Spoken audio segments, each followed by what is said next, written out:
Les ténèbres de la séparation d'avec Dieu sont surmontées par le Christ. En lui était la vie, et cette vie était la lumière de tous les hommes. La lumière brille dans les ténèbres, et les ténèbres n'ont pas vaincu. Jean 1, 4, 5. Après avoir péché, les humains ont vécu dans un monde déchu.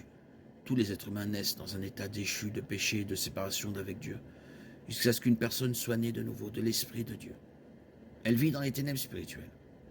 Le péché obscurcit notre compréhension et détruit notre vue spirituelle, nous enveloppant dans des profondes ténèbres. La voie des méchants est comme l'obscurité. Ils ne savent pas ce qui les fait trébucher. Proverbe 4, 19.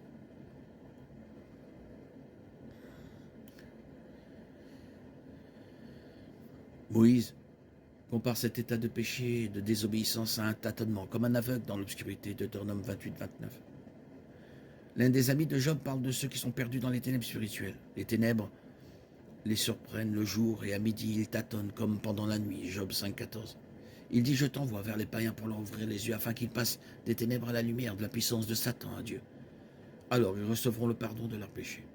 Ils seront admis parmi les saints, mis à part par la foi en moi. Acte 26, 17, 18.